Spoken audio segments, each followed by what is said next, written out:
I'm not naked, by the way. I have a towel on. I just got out of the shower. I know I'm over here looking mad naked. Like, ew, she's naked. I'm not naked.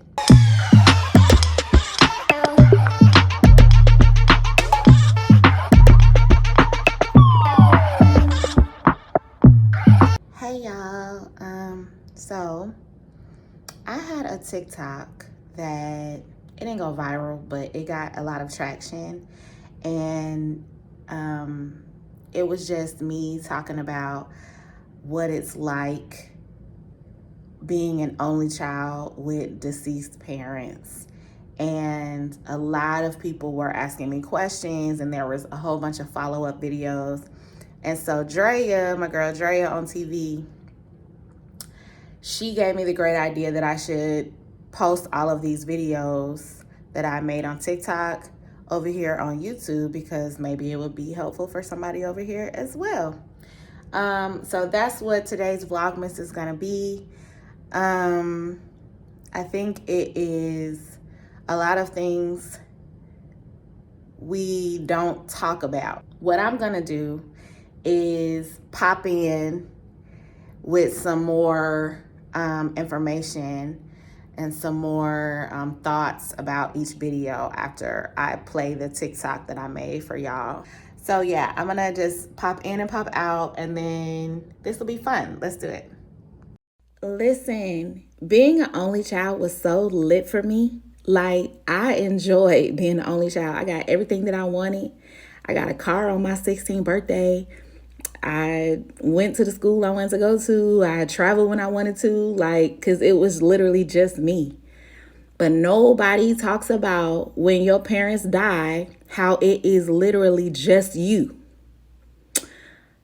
So just keep in mind that not only will you have the sole responsibility of funeral planning and all of that stuff, but you will be grieving at the same time, and grieving hard. Nobody had the relationship that you have with your parents because you are an only child. And so nobody will get it. And man, I feel like I should make like a part series or something on this, because my parents been gone for a minute, so I have all the advice. One of the main things I remember, it was like right after my mom had passed away, and my aunt, who is my mother's sister, 1 year younger, she was at the house with me, like helping me get everything in order. And I had to book, I don't know what I was doing. I was booking a flight or making an appointment for something. And I just got overtaken by grief, and I was just like, I want my mommy. And my auntie was like, girl, book the flight. You want to sulk or you want to book the flight? Something like that. And I was just like, wow, like, my mama is really fucking gone, bro. Like, and these other people that I'm left with are fucking mean, bro. Like, what is happening? Like, in that moment, it really caught me off guard, because that is not how my mama would have handled that situation. And so I was really shocked, and it hit me even more that she was gone right in that moment.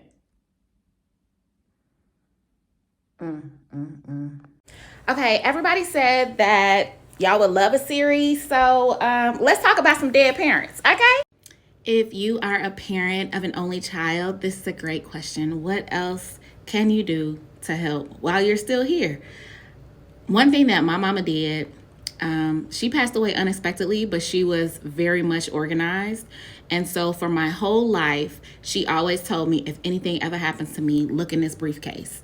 And she had sort of an old school, like, combination lock briefcase. And inside was her will. It was a handwritten will that she had notarized. Her bank account information, all of her logins, her credit card information, her passwords, which made it super easy for me to just go down her list and contact all the places and handle all the business that I needed to handle as her beneficiary.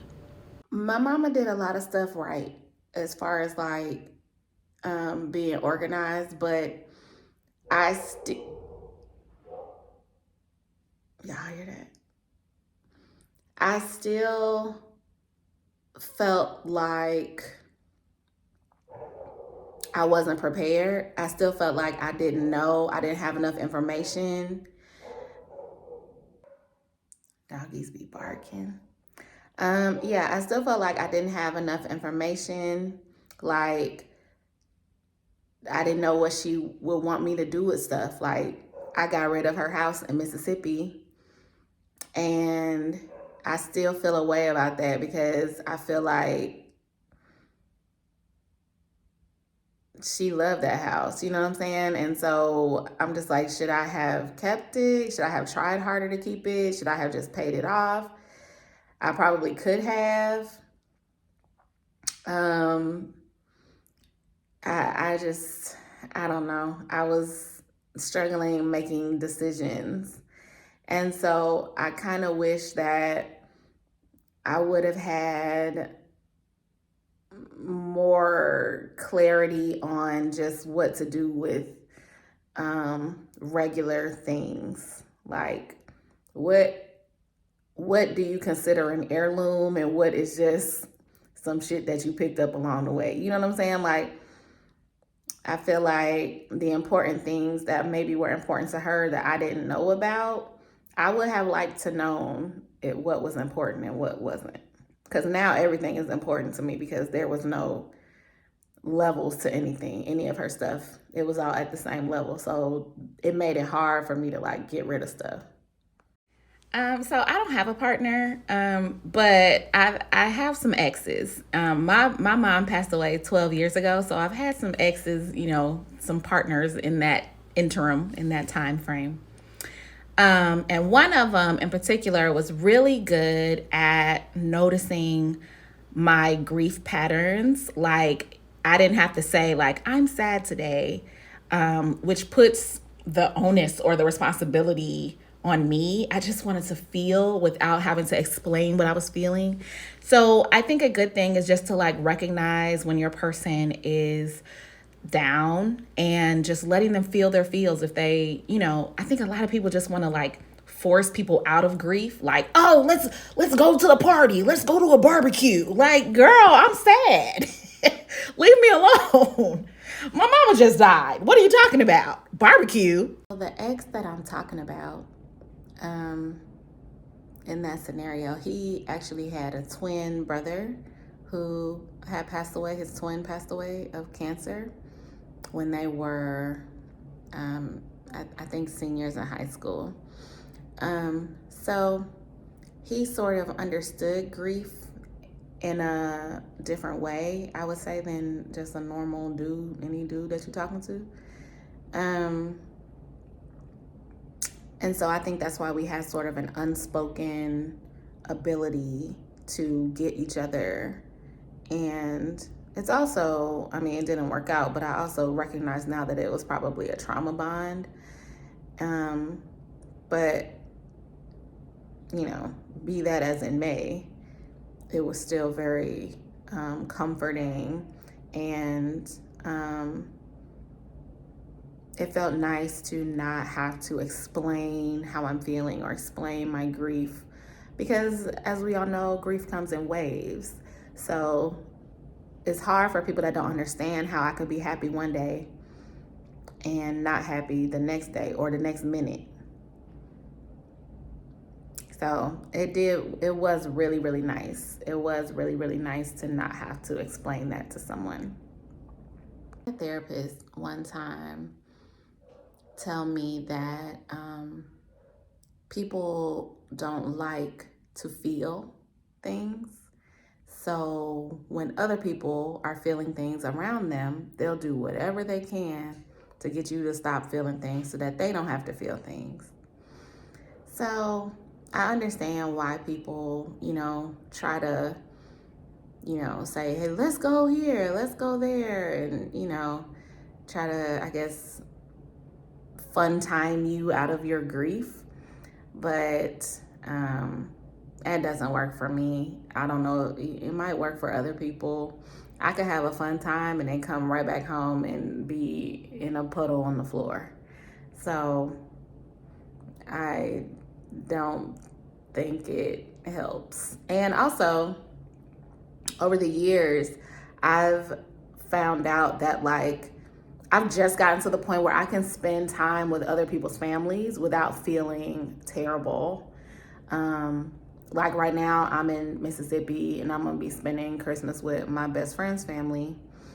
And before, I couldn't do this because I just spent the whole time like looking at familial interactions and being like, oh, look at how the mom is interacting with the kids, or like, oh, look at how everybody's hugging each other, and oh, I just spent the whole time like feeling like I was missing out on something. So I've just now gotten to a point where I'm cool with, you know, being around that. I don't, I guess I don't compare as much. So, because, we're only children right here, so you finna understand exactly what I'm about to say. I used to do this thing where I would like sort of act out what it would be like when my mama passed away. And I was just trying to like mentally prepare, like get my body ready, get my heart ready, get my brain ready. My mom passed unexpectedly. So she wasn't sick. There was no cancer or anything like that. It sort of just happened in the blink of an eye. And through all of those nightmares that I had and all of those like acting skills that I had like mentally prepared, tried to mentally prepare myself, there's no preparation. There is no preparation. No matter what you think your life would be like without your mama, it's worse. It's way worse. I was talking to a coworker at like from 2 jobs ago about his mom had passed away, but hers was like a long, drawn out, like withering away sort of thing of like illness. And we were talking about the differences and like what we think would be better, like the unexpected, like quick, they're gone, or like the long goodbye, you know what I mean? And of course, we both thought the opposite one was the better one. Like I thought the long goodbye would be better because you could ask so many questions. You can be like, oh, well, what about this? And, what are your wishes for this? And what about the house? And what's important to you? And what's an heirloom? And what, just so many questions. And tell me a story about when you were a teenager. And tell me a story about when you were in your 20s. And what's the advice that you have? Like, you could ask so many questions versus unexpected is just like, poof, they're gone. And you're just out here. But he was saying like the unexpected passing is exactly that. Poof, they're gone. There's no like pre-grief. The grief starts when the person leaves, but he was grieving for years as his mother just like wilted away. And I was like, I don't know. I don't know. I feel like I'm just so much of like a story collector that I would have wanted to sit down with a recorder and literally record everything that my mama was saying. Everything. I would have like, it would be basically a book at the end of all the stories that I would ask her if I had that long goodbye option. I don't know. Neither one is great, let's be honest. I just remember when I got the news that my mom had collapsed and like there was an ambulance coming or whatever. I was like, I called the house and a lady answered the phone, like a random lady that I had never met before. And I was like, is my mommy there? First of all, who are you? And then the lady, who happened to be one of her like nurse coworkers, she was just so nonchalant. She was like, oh, she's outside on the ground. We're waiting on the ambulance to come.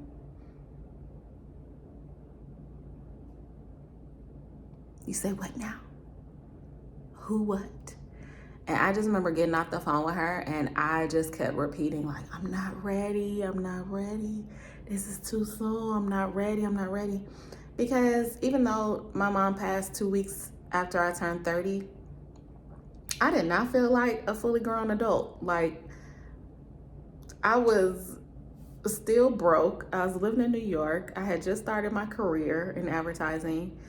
I was very much not ready. And I think when she passed away, I was sort of like thrust into adulthood. And I had to, I was also a part of the grief, is that I had to grieve like the process that I thought I was gonna have. I also thought, I guess I just always imagined that my mom would die as a grandmother. I just pictured her as a grandmother passing away, but I never had any kids, so and then that hit, like, oh, I never had any kids, and I should have got pregnant in high school.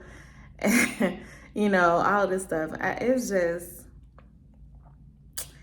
I don't know. I guess you just, I know people probably would be like, girl, there's never a good time. You could probably be, 80 and your mama is 100 and you still would be like, I'm not ready. I'm not ready. But yeah, it was definitely much worse than I had like imagined in my head. I couldn't even have imagined my grief. Couldn't have imagined it at all. If you are an only child and it was just you and your mama specifically, it don't have to be. It could be for any parent, but that was my situation. So I'm gonna just talk from that experience. My mama got on my nerves a lot. Not a lot, but sometimes. There was some times she just got on my nerves. Where I may have been bitchy or whatever. And if there's one thing that still chokes me up to this day, my mama passed away 12 years ago, it's thinking about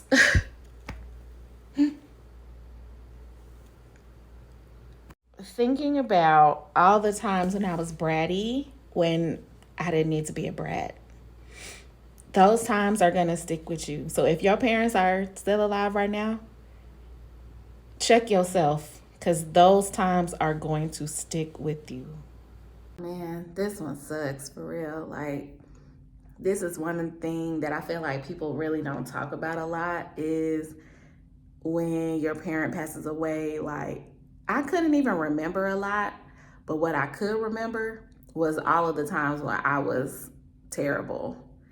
And I was just like thinking back on all of the experiences that I've had with her. And number one, first of all, I was already like in my feelings because I could only remember things that had something to do with me. Like, oh, I remember when my mama was at my graduation, or when she came to my pageant, or when she showed up at my this, or she gave me flowers for Valentine's Day, or she did. Like, everything that I remembered about her, it had something to do with me. And so I felt very, very selfish in that moment. And then also, in remembering the moments that I could remember, I felt bad about the bad parts. I remember one time specifically, I was in New York. My mama called me. It was a Saturday, and I was working on Walmart. That was like the brand that I did advertising for. And my mama called me and she was like, Trey, I got an idea, a Walmart idea. And then blah, blah, blah, I remember I was walking down the street. I think I was either leaving to get my nails done, leaving from getting my nails done, or going to get my nails done. And I literally was like, Moo, I do not want to talk about Walmart on a Saturday. I do not want to talk about work on a Saturday. I was like, can you just hold that idea until Monday when I, care? And she was so annoyed that she hung up on me. And I didn't even care. I was just like, whatever, Saturday, bro. I ain't got time for that. And like, I just feel so, like, to this day, it's like, why couldn't I just listen to my mama's idea? Just out here being a brat for no reason, just taking advantage of having a mama in that moment. Stuff like that, it really has stuck with me, and I still feel bad about it. I mean, I know like people aren't perfect, you're not gonna be a perfect child, and she wasn't a perfect parent, but I just feel like in those moments, there was a better way for me to react, a more loving, caring way for me to react, and I chose the bratty, bitchy way, which makes me feel like a shitty individual. I want to talk about what you said right here. You said you asked your mother to reduce her belongings. When I say that is so clutch, that is such a good thing to talk to your parents about if you are an only child, because getting rid of my mother's belongings was one of the hardest things that I've ever had to do. I still haven't gotten rid of her clothing. I keep telling myself like, oh, I'm gonna make a quilt, or no, I'm just holding on to it. Her clothes, her stuff makes her feel like, it reminds me that she was a real person. She was here. She wasn't somebody that I just dreamed up, because it's been 12 years for me. So it kind of seems like something that I just made up. But her clothes sitting in my closet, it lets me know my mama was a real person. She was here. So, God, it's hard. Yeah, and then also what we talked about earlier in this video, because my mama didn't signify what was important and what wasn't important, I put everything as important. And I'm talking about papers where like she was writing down grocery lists, and I was like, oh, but it's in her handwriting. Like, I do not need to know that she needed some preparation H in 1987. You know what I'm saying? First of all, why does she keep that piece of paper? But yeah, like, I really feel like if you don't talk to your parents about reducing their stuff, at least get to know what's the important stuff and what's not the important stuff.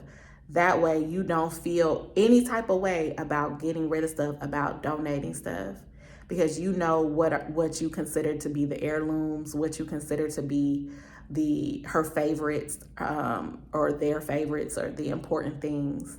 I feel like that is just super helpful, because when you are trying to hold on to somebody's memory and you're grasping at every little thing that they left behind, whereas like you should probably just grasp onto the things that, they felt were truly important to them, Oh man. I also struggle here. I struggle because I feel like no mom, no dad, no grandparents, no dogs, no man, no kids. Am I just supposed to be doing life alone? Like, am I being punished? Did I do something wrong? Did I step on like a holy bug or something years ago that I had no idea? Like, did I break a mirror somewhere? Listen, I'm sorry. I repent. What did I do wrong? So I totally get it. And I just want us to survive the day and keep going. We're here for a reason. We just don't know what. Baby, I still don't know the reason.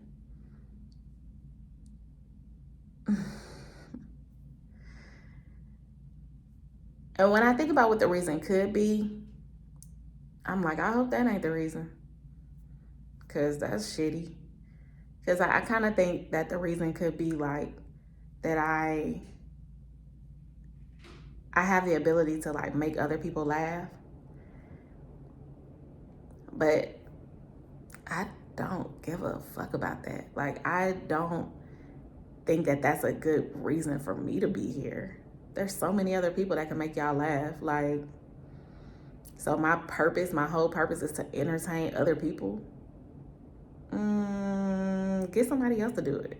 You know what I'm saying? Like, anyway, y'all, go ahead and follow me on TikTok if you haven't already. I probably will be, talking about that more as more comments and stuff come in. But yeah, I just thought I would share that with you guys. I'm here in Mississippi getting ready to spend the holidays with my friend's family. And I'm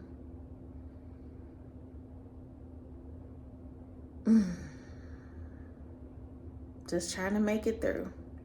So we're almost to the end of Vlogmas, and I am so grateful. So I don't know what's gonna be tomorrow's video because I haven't planned anything, but I'll see you guys tomorrow. Bye.